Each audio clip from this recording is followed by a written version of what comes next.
Beyond Good and Evil by Friedrich Nietzsche. Chapter 1, Prejudices of Philosophers. Read by Hugh Maguire. 1. The will to truth, which is to tempt us to many a hazardous enterprise, the famous truthfulness of which all philosophers have hitherto spoken with respect. What questions has this will to truth not laid before us? What strange, perplexing, questionable questions! It is already a long story, yet it seems as if it were hardly commenced. Is it any wonder if we at last grow distrustful, lose patience, and turn impatiently away? That the Sphinx teaches us at last to ask questions ourselves.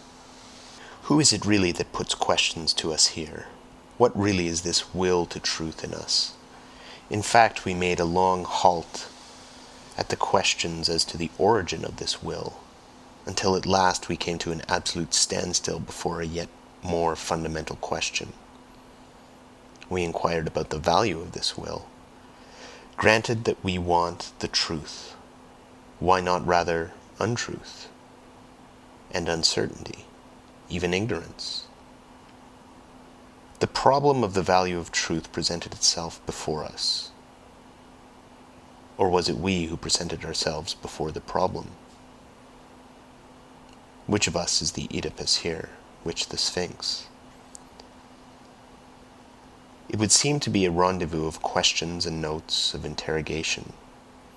And could it be believed that it at last seems to us as if the problem had never been propounded before, as if we were the first to discern it, get a sight of it, and risk raising it? For there is risk in raising it, perhaps there is no greater risk. 2. How could anything originate out of its opposite? For example, truth out of error, or the will to truth out of the will to deception, or the generous deed out of selfishness, or the pure sunbright vision of the wise man out of covetousness. Such genesis is impossible. Whoever dreams of it is a fool, nay, worse than a fool. Things of the highest value must have a different origin, an origin of their own. In this transitory, seductive, illusory, paltry world, in this turmoil of delusion and cupidity, they cannot have their source, but rather in the lap of being, in the intransitory, in the concealed God, in the thing in itself. There must be their source, and nowhere else. This mode of reasoning discloses the typical prejudice by which metaphysicians of all times can be recognized. This mode of valuation is at the back of all their logical procedure. Through this belief of theirs, they exert themselves for their knowledge, for something that is in the end solemnly christened the truth. The fundamental belief of metaphysicians is the belief in antithesis of values. It never occurred even to the wariest of them to doubt here on the very threshold where doubt, however, was most necessary. Though they had made a solemn vow, de omnibus dubitandum. For it may be doubted, firstly, whether antithesis exists at all, and secondly, whether the popular valuations and antithesis of value upon which metaphysicians have set their seal are not perhaps merely superficial estimates, merely provisional perspectives, besides being probably made from some corner, perhaps from below, frog perspectives, as it were, to borrow an expression current among painters. In spite of all the value which may belong to the true, the positive, and the unselfish, it might be possible that a higher and more fundamental value for life generally should be assigned to pretense, to the will to delusion, to selfishness, and cupidity. It might even be possible that what constitutes the value of those good and respected things consists precisely in their being insidiously related, knotted, and crocheted to these evil and apparently opposed things. Perhaps even in being essentially identical with them. Perhaps. But who wishes to concern himself with such dangerous perhapses? For that investigation one must await the advent of a new order of philosophers, such as will have other tastes and inclinations, the reverse of those hitherto prevalent, philosophers of the dangerous perhaps, in every sense of the term, and to speak in all seriousness, I see such new philosophers beginning to appear. 3. Having kept a sharp eye on philosophers, and having read between their lines long enough, I now say to myself that the greater part of conscious thinking must be counted among the instinctive functions, and it is so even in the case of philosophical thinking. One has here to learn anew, as one learned anew about heredity and innateness, as little as the act of birth comes into consideration in the whole process and procedure of heredity, just as little is being conscious, opposed to the instinctive in any decisive sense. The greater part of the conscious thinking of a philosopher is secretly influenced by his instincts and forced into definite channels. And behind all logic and its seeming sovereignty of movement, there are valuations, or to speak more plainly, physiological demands, for the maintenance of a definite mode of life, for example, that the certain is worth more than the uncertain, that the illusion is less valuable than the truth. Such valuations, in spite of their regulative importance for us, might, notwithstanding, be only superficial valuations, special kinds of miserie, such as may be necessary for the maintenance of beings such as ourselves, supposing, in effect, that man is not just the measure of things. 4. The falseness of an opinion is not for us any objection to it. It is here, perhaps, that our new language sounds most strangely. The question is, how far an opinion is life-furthering, life-persevering, species-persevering, perhaps species-rearing? And we are fundamentally inclined to maintain that the falsest opinions, to which the synthetic judgments a priori belong, are the most indispensable to us, that without a recognition of logical fictions, without a comparison of reality with the purely imagined world of the absolute and immutable, without a constant counterfeiting of the world by means of numbers, man could not live, that the renunciation of false opinions would be a renunciation of life, a negation of life. To recognize untruth as a condition of life, that is certainly to impugn the traditional ideas of value in a dangerous manner, and a philosophy which ventures to do so has thereby alone placed itself beyond good and evil. 5. That which causes philosophers to be regarded half distrustfully and half mockingly is not the oft-repeated discovery how innocent they are, how often and easily they make mistakes and lose their way, in short, how childish and childlike they are, but that there is not enough honest dealing with them, whereas they all raise a loud and virtuous outcry when the problem of truthfulness is even hinted at in the remotest manner. They all pose as though their real opinions had been discovered and attained through the self-evolving of a cold, pure, divinely indifferent dialectic, in contrast to all sorts of mystics who, fairer and foolisher, talk of inspiration. Whereas in fact, a prejudiced proposition, idea, or suggestion, which is generally their heart's desire, abstracted and refined, is defended by them with arguments sought out after the event. They are all advocates who do not wish to be regarded as such, generally astute defenders also of their prejudices, which they dub truths, and very far from having the conscience which bravely admits this to itself, very far from having the good taste of the courage which goes so far as to let this be understood, perhaps to warn friend or foe, or in cheerful confidence and self-ridicule. The spectacle of the Tartuffery of old Kant, equally stiff and decent, with which he entices us into the dialectic byways that lead, more correctly mislead, to his categorical imperative, makes us fastidious ones smile, we who find no small amusement in spying out the subtle tricks of old moralists and ethical preachers, or, still more so, the hocus-pocus in mathematical form by means of which Spinoza has, as it were, clad his philosophy in mail and mask. In fact, the love of his wisdom, to translate the term fairly and squarely, in order thereby to strike terror at once into the heart of the assailant, who should dare to cast a glance on the invincible maiden, that Pallas Athene? How much of personal timidity and vulnerability does this masquerade of a sickly recluse betray? 6. It has gradually become clear to me what every great philosophy up till now has consisted of, namely the confession of its originator, and a species of involuntary and unconscious autobiography, and moreover that the moral or immoral purpose in every philosophy has constituted the true vital germ out of which the entire plant has always grown.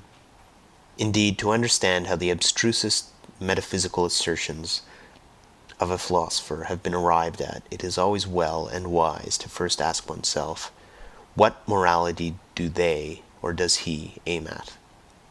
Accordingly, I do not believe that an impulse to knowledge is the father of philosophy, but that another impulse, here as elsewhere, has only made use of knowledge, and mistaken knowledge, as an instrument. But whoever considers the fundamental impulses of man with a view to determining how far they may have here acted as inspiring genii, or as demons and kobolds, will find that they have all practiced philosophy at one time or another, and that each one of them would have been only too glad to look upon itself as the ultimate end of existence and the legitimate lord over all other impulses. For every impulse is imperious, and as such attempts to philosophize. To be sure, in the case of scholars, in the case of really scientific men, it may be otherwise, better, if you will. There may really be such a thing as an impulse to knowledge, some kind of small, independent clockwork, which, when well wound up, works away industriously to that end, without the rest of the scholarly impulses taking any material part therein. The actual interests of the scholar, therefore, are generally in quite another direction. In the family, perhaps, or in money-making, or in politics. It is, in fact, almost indifferent at what point of research his little machine is placed, and whether the hopeful young worker becomes a good philologist, a mushroom specialist, or a chemist. He is not characterized by becoming this or that. In the philosopher, on the contrary, there is absolutely nothing impersonal. And above all, his morality furnishes a decided and decisive testimony as to who he is, that is to say, in what order the deepest impulses of his nature stand to each other. 7. How malicious philosophers can be, I know of nothing more stinging than the joke Epicurus took the liberty of making on Plato and Platonists. He called them Dionysiokolaches. In its original sense, and on the face of it, the word signifies flatterers of Dionysius, consequently tyrants, accessories, and lickspittles. Besides this, however, it is as much to say they are all actors. There is nothing genuine about them. For Dionysiokolax was a popular name for an actor. And the latter is really the malignant reproach that Epicurus cast upon Plato. He was annoyed by the grandiose manner, the mise-en-scène style of which Plato and his scholars were masters, of which Epicurus was not a master. He, the old-school teacher of Samos, who sat concealed in his little garden at Athens, and wrote 300 books, perhaps out of rage and ambitious envy of Plato. Who knows? Greece took 100 years to find out who the garden god Epicurus really was. Did she ever find out? 8. There is a point in every philosophy at which the conviction of the philosopher appears on the scene, or, to put it in the words of the ancient mystery, aventavit asinos pulcher e fortissimus. 9. You desire to live according to nature. Oh, you noble Stoics, what fraud of words! Imagine to yourselves indifference as a power. How could you live in accordance with such indifference? To live, is not that just endeavoring to be otherwise than this nature? Is not living valuing, preferring, being unjust, being limited, endeavoring to be different? And granted that your imperative, living according to nature, means actually the same as living according to life, how could you do differently? Why should you make a principle out of what you yourselves are and must be?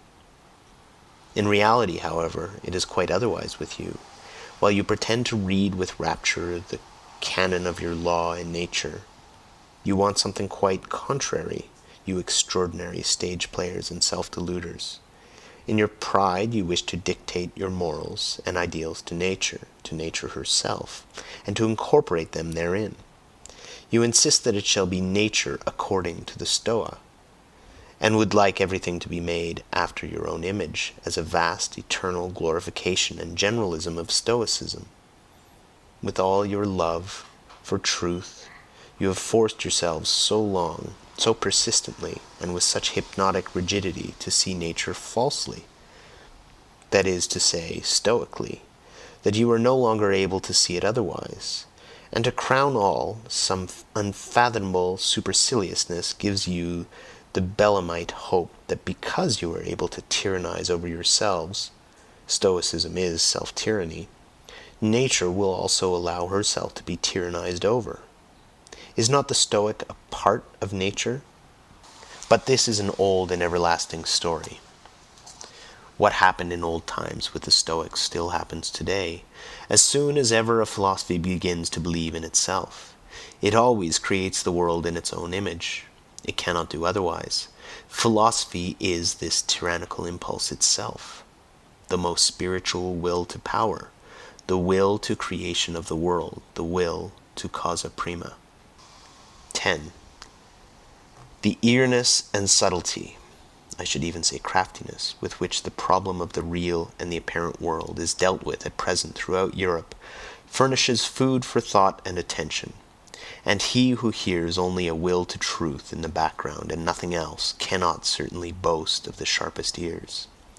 In rare and isolated cases it may really have happened that such a will to truth, a certain extravagant and adventurous pluck, a metaphysician's ambition of the forlorn hope, has participated therein, that which in the end always prefers a handful of certainty to a whole cartload of beautiful possibilities. There may even be puritanical fanatics of conscience who prefer to put their last trust in a sure nothing, rather than in an uncertain something. But that is nihilism, and the sign of a despairing, morally wearied soul, notwithstanding the courageous bearing such a virtue may display. It seems, however, to be otherwise with stronger and livelier thinkers who are still eager for life. In that they side against appearance, and speak superciliously of perspective, in that they rank the credibility of their own bodies about as low as the credibility of the ocular evidence that the earth stands still, and thus, apparently, allowing with complacency their securest possession to escape. For what does one at present believe in more firmly than in one's body? Who knows if they are not really trying to win back something which was formerly an even securer possession, something of the old domain of the faith of former times, perhaps the immortal soul, perhaps the old God, in short, ideas by which they could live better, that is to say, more vigorously and more joyously than by modern ideas. There is distrust of these modern ideas in this mode of looking at things, a disbelief in all that has been constructed yesterday and today. There is perhaps some slight admixture of satiety and scorn, which can no longer endure the bric-a-brac of ideas of the most varied origin, such as so-called positivism at present throws on the market. A disgust at the more refined taste at the village fair, mottliness and patchiness of all these reality philosophasters, in whom there is nothing either new or true except this mottliness. Therein it seems to me that we should agree with those skeptical anti-realists and knowledge microscopists of the present day. Their instinct, which repels them from modern reality, is unrefuted. What do their retrograde bypaths concern us? The main thing about them is not that they wish to go back, but that they wish to get away therefrom. A little more strength, swing, courage, and artistic power, and they would be off, and not back. 11. It seems to me that there is everywhere an attempt at present to divert attention from the actual influence which Kant exercised on German philosophy, and especially to ignore prudently the value which he set upon himself.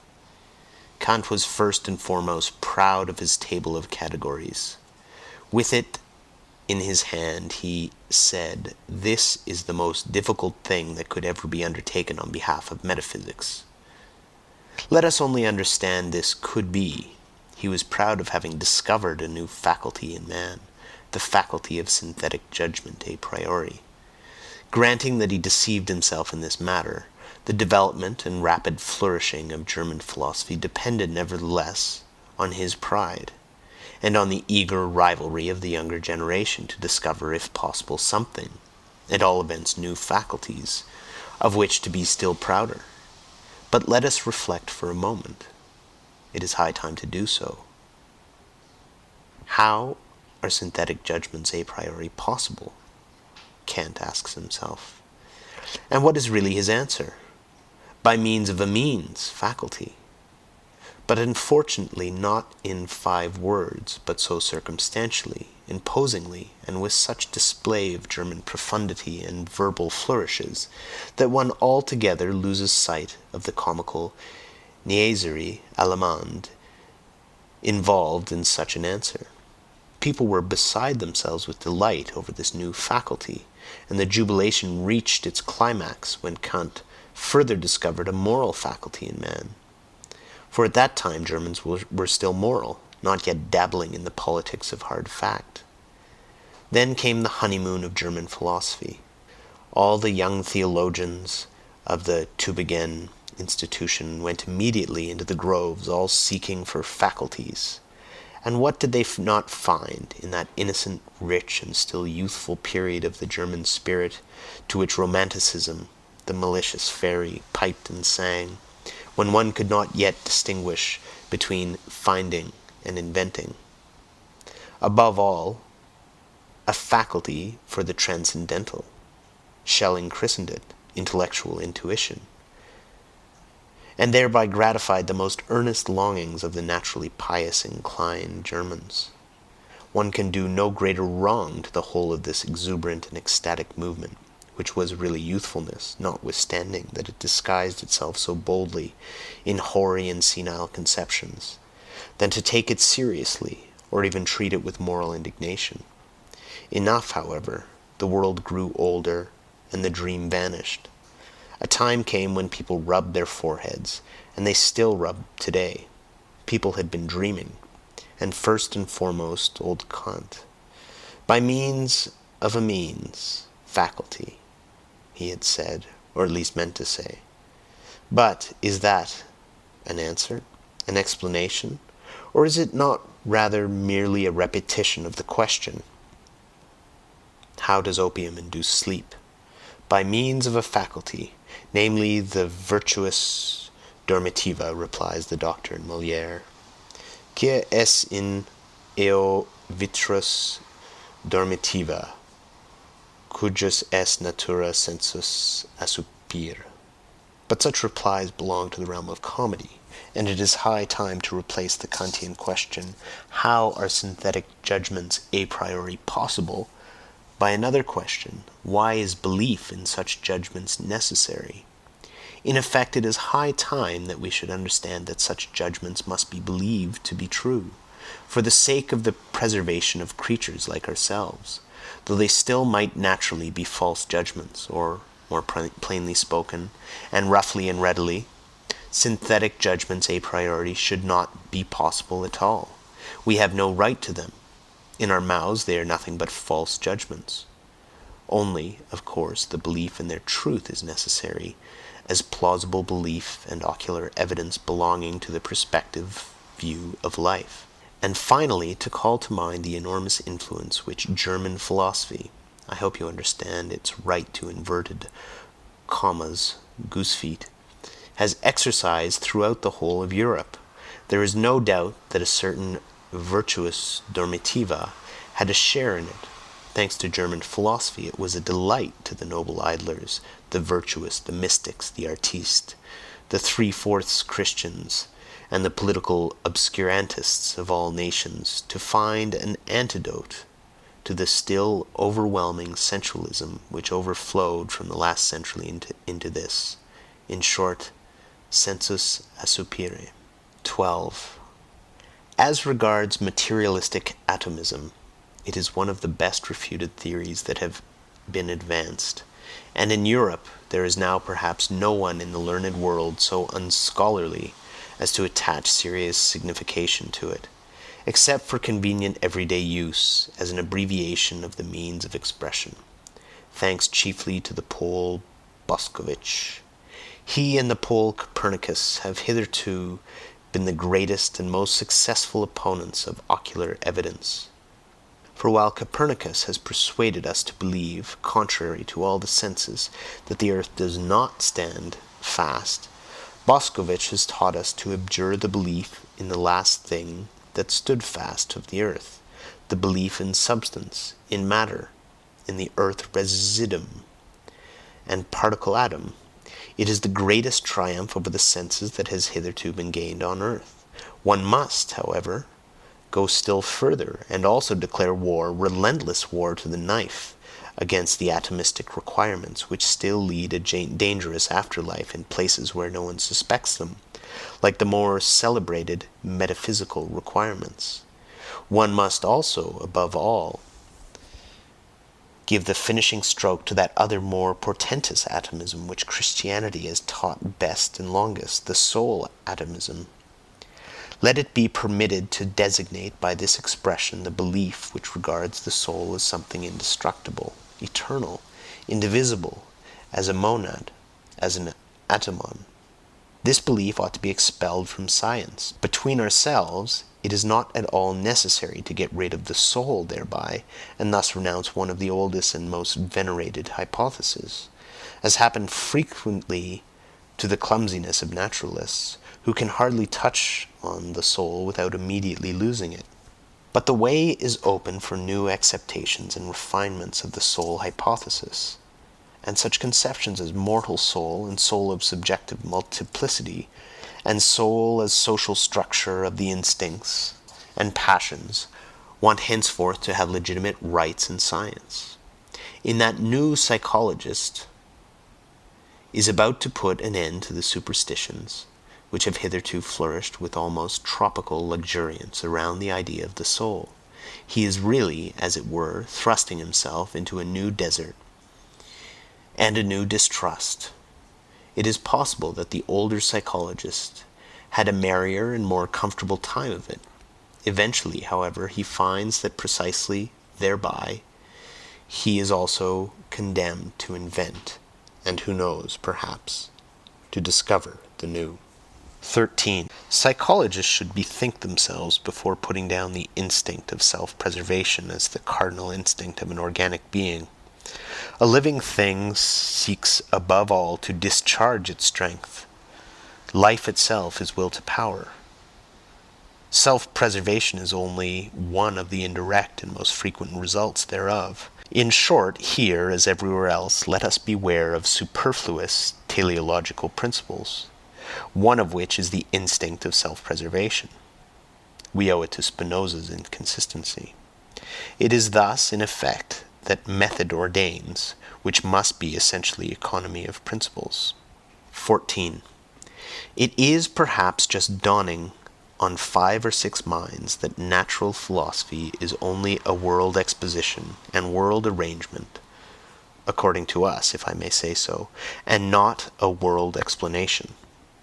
But insofar as it is based on belief in the senses, it is regarded as more, and for a long time to come must be regarded as more, namely, as an explanation. It has eyes and fingers of its own. It has ocular evidence and palpableness of its own. This operates fascinatingly, persuasively, and convincingly upon an age with fundamentally plebeian tastes. In fact, it follows instinctively the canon of truth of eternal popular sensualism. What is clear? What is explained? Only that which can be seen and felt. One must peruse every problem thus far. Aversely, however, the charm of the Platonic mode of thought, which was an aristocratic mode, consisted precisely in resistance to obvious sense evidence. Perhaps among men who enjoyed even stronger and more fastidious senses than our contemporaries, but who knew how to find a higher triumph in remaining masters of them, and this by means of pale, cold, gray conceptual networks which they threw over the motley whirl of the senses. The mob of the senses, as Plato said. In this overcoming of the world and interpreting of the world in the manner of Plato, there was an enjoyment different from that which the physicists of today offer us, and likewise the Darwinists and anti-teleologists, among the physiological workers, with their principle of the smallest possible effort and the greatest possible blunder. Where there is nothing more to see or grasp, there is also nothing more for men to do. That is certainly an imperative different from the Platonic one, but it may notwithstanding be the right imperative for a hardy, laborious race of machinists and bridge builders of the future, who have nothing but rough work to perform. 15. To study physiology with a clear conscience, one must insist on the fact that the sense organs are not phenomena in the sense of the idealistic philosophy. As such, they certainly could not be causes. Sensualism, therefore, at least as regulative hypothesis, if not as heuristic principle. What? And others say even that the external world is the work of our organs? But then our body, as a part of this external world, would be the work of our organs, but then our organs themselves would be the work of our organs. It seems to me that this is a complete reductio ad absurdum. If the conception causa sui is something fundamentally absurd, consequently, the external world is not the work of our organs. 16. There are still harmless self-observers who believe that there are immediate certainties. For instance, I think, or as a superstition of Schopenhauer puts it, I will, as though cognition here got hold of its object purely and simply as the thing in itself, without any falsification taking place either on the part of the subject or the object. I would repeat it, however, 100 times, that immediate certainty, as well as absolute knowledge, and the thing in itself, involve a contradictio in adjecto. We really ought to free ourselves from the misleading significance of words. The people on their part may think that cognition is knowing all about things. But the philosopher must say to himself, when I analyze the process that is expressed in the sentence, I think, I find a whole series of daring assertions, the argumentative proof of which would be difficult, perhaps impossible. For instance, that it is I who think, that there must necessarily be something that thinks, that thinking is an activity and an operation on the part of a being who is thought of as a cause, that there is an ego, and finally, that it is already determined what is to be designated by thinking, that I know what thinking is. For if I had not already decided within myself what it is, by what standard could I determine whether that which is just happening is not perhaps willing or feeling? In short, the assertion "I think" assumes that I compare my state at the present moment with other states of myself which I know, in order to determine what it is.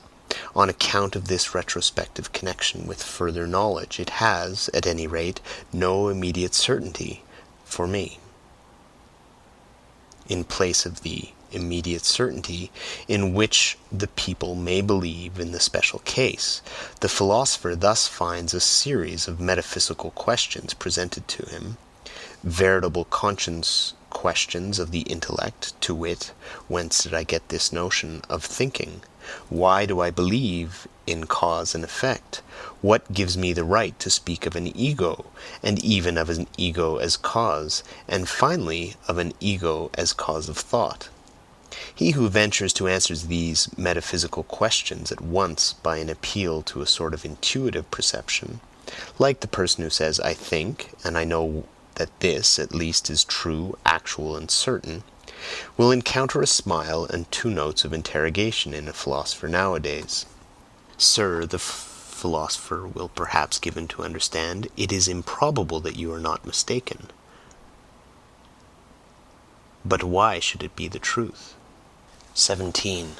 With regard to the superstitions of logicians, I shall never tire of emphasizing a small terse fact which is unwillingly recognized by these credulous minds, namely that a thought comes when it wishes, and not when I wish.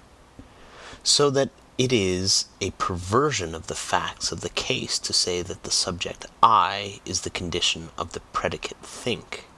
One thinks. But that this one is precisely the famous old ego is, to put it mildly, only a supposition, an assertion, and assuredly not an immediate certainty. After all, one has even gone too far with this one thinks. Even the one contains an interpretation of the process, and does not belong to the process itself. One infers here, according to the usual grammatical formula, to think is an activity. Every activity requires an agency that is active, consequently. It was pretty much the same lines that the older atomists sought, besides the operating power, the material particle wherein it resides and out of which it operates, the atom.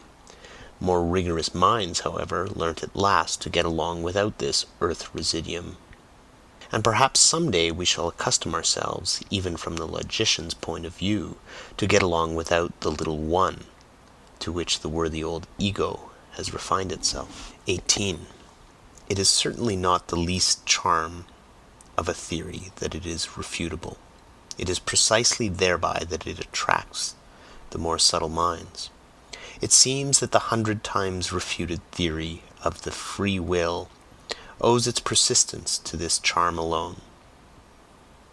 Someone is always appearing who feels himself strong enough to refute it. 19. Philosophers are accustomed to speak of the will as though it were the best known thing in the world. Indeed, Schopenhauer has given us to understand that the will alone is really known to us, absolutely and completely known, without deduction or addition. But it again and again seems to me that in this case Schopenhauer also only did what philosophers are in the habit of doing. He seems to have adopted a popular prejudice and exaggerated it. Willing seems to me to be above all something complicated, something that is a unity only in name. And it is precisely in a name that popular prejudice lurks, which has got the mastery over the inadequate precautions of philosophers in all ages. So let us for once be more cautious, let us be unphilosophical. Let us say that in all willing there is firstly a plurality of sensations, namely, the sensation of the condition away from which we go, the sensation of the condition towards which we go, the sensation of this from and towards itself, and then besides, an accompanying muscular sensation which, even without our putting in motion arms and legs, commences its action by force of habit, directly we will anything. Therefore, just as sensations, and indeed many kinds of sensations, are to be recognized as ingredients of the will, so, in the second place, thinking is also to be recognized. In every act of the will there is a ruling thought. And let us not imagine it possible to sever this thought from the willing, as if the will would then remain over. In the third place, the will is not only a complex of sensation and thinking, but it is above all an emotion, and in fact the emotion of the command. That which is termed freedom of the will is essentially the emotion of supremacy in respect to him who must obey. I am free, he must obey. This consciousness is inherent in every will, and equally so the straining of the attention, the straight look which fixes itself exclusively on one thing, the unconditional judgment that this and nothing else is necessary now, the inward certainty that obedience will be rendered, and whatever else pertains to the position of the commander. A man who wills commands something within himself which renders obedience, or which he believes renders obedience.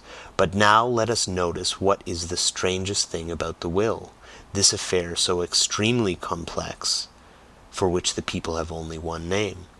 Inasmuch as in the given circumstances we are at the same time the commanding and the obeying parties, and as the obeying party we know the sensations of constraint, impulsion, pressure, resistance, and motion, which usually commence immediately after the act of will, inasmuch as, on the other hand, we are accustomed to disregard this duality, and to deceive ourselves about it by means of the synthetic term "I." A whole series of erroneous conclusions, and consequently of false judgments about the will itself, has become attached to the act of willing, to such a degree that he who wills believes firmly that willing suffices for action, since in the majority of cases there has only been exercise of will when the effect of the command, consequently obedience and therefore action, was to be expected. The appearance has translated itself into sentiment, as if there were a necessity of effect. In a word, he who wills believes with a fair amount of certainty that will and action are somehow one. He ascribes the success, the carrying out of the willing, to the will itself, and thereby enjoys an increase of the sensation of power which accompanies all success. Freedom of will, that is the expression for the complex state of delight of the person exercising volition, who commands and at the same time identifies himself with the executor of the order, who as such enjoys also the triumph over obstacles, but thinks within himself that it was really his own will that overcame them. In this way the person exercising volition adds feelings of delight of his successful executive instruments.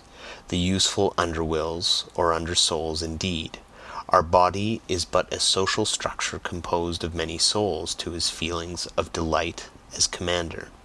L'effet c'est moi. What happens here is what happens in every well-constructed and happy commonwealth, namely, that the governing class identifies itself with the successes of the commonwealth. In all willing it is absolutely a question of commanding and obeying, on the basis, as already said, of a social structure composed of many souls, on which account a philosopher should claim the right to include willing as such within the sphere of morals, regarded as the doctrine of the relations of supremacy under which the phenomenon of life manifests itself. 20.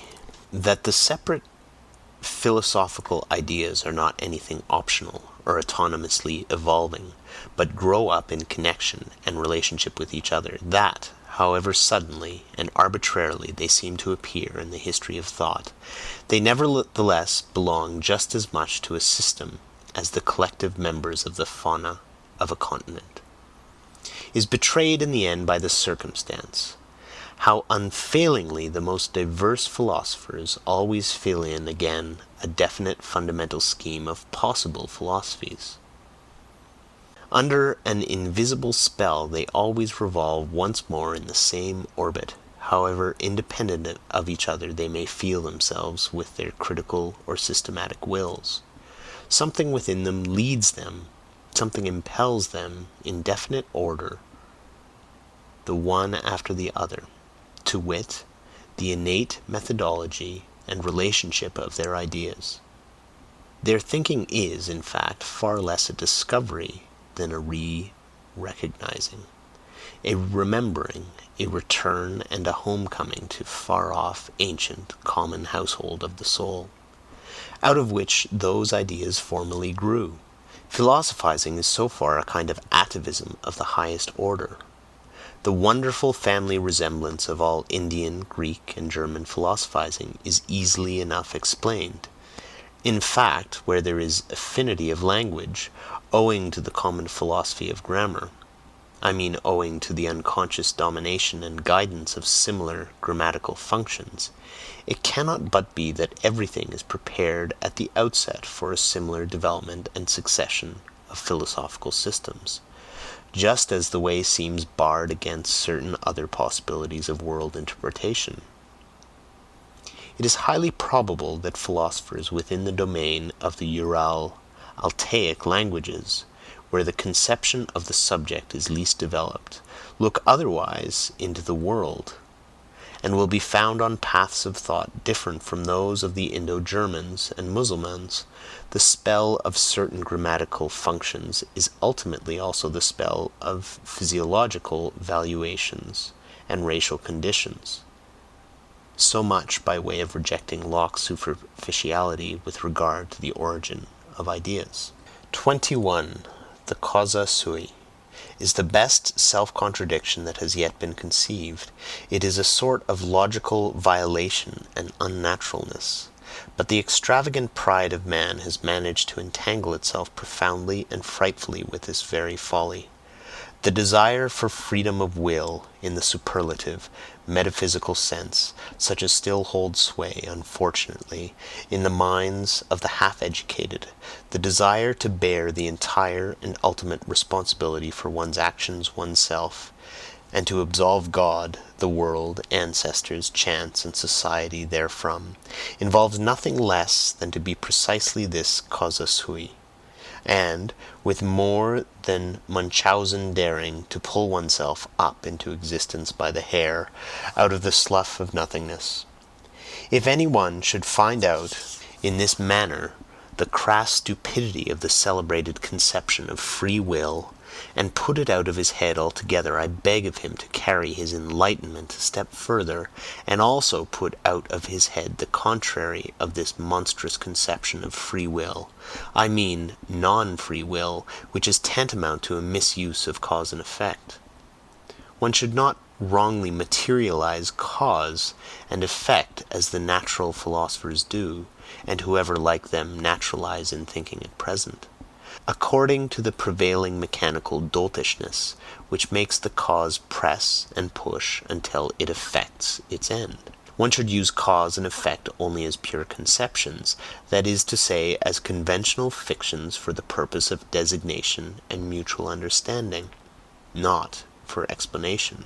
In being in itself there is nothing of causal connection, of necessity, or of psychological non-freedom.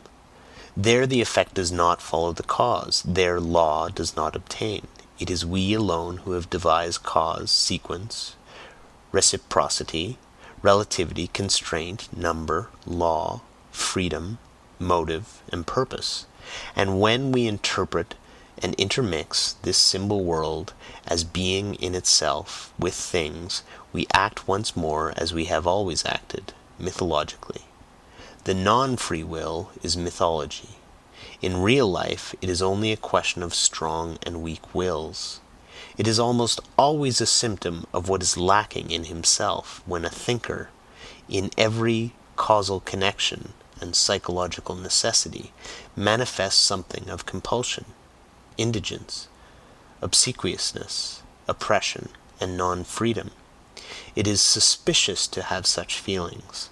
The person betrays himself, and in general, if I have observed correctly, the non-freedom of the will is regarded as a problem from two entirely opposite standpoints, but always in a profoundly personal manner.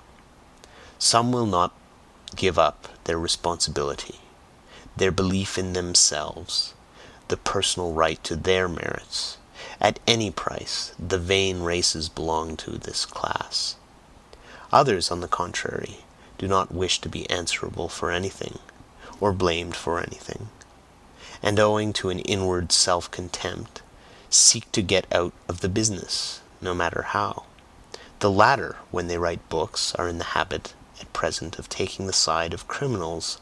A sort of socialistic sympathy is their favorite disguise, And as a matter of fact, the fatalism of the weak-willed embellishes itself surprisingly when it can pose as la religion de la souffrance humaine, that is, its good taste.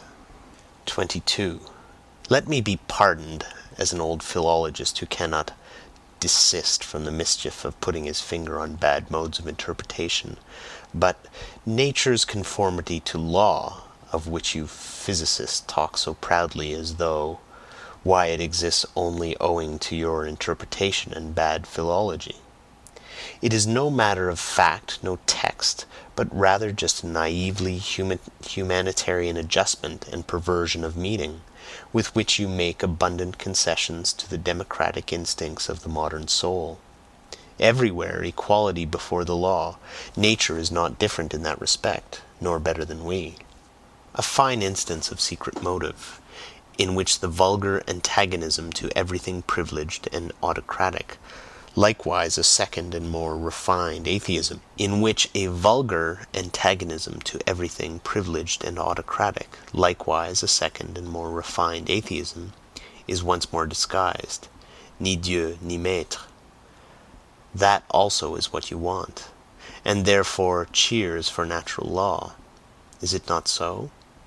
But, as has been said, that is interpretation, not text, and somebody might come along who, with opposite intentions and modes of interpretation, could read out of the same nature, and with regard to the same phenomena, just the tyrannically inconsiderate and relentless enforcement of the claims of power, an interpreter who should so place the unexceptionalness and unconditionalness of all will to power before your eyes, that almost every word, and the word tyranny itself, would eventually seem unsuitable, or, like a weakening and softening metaphor, as being too human, and who should, nevertheless, end by asserting the same about this world as you do, namely, that it has a necessary and calculable course, not, however, because laws obtain in it, but because they are absolutely lacking,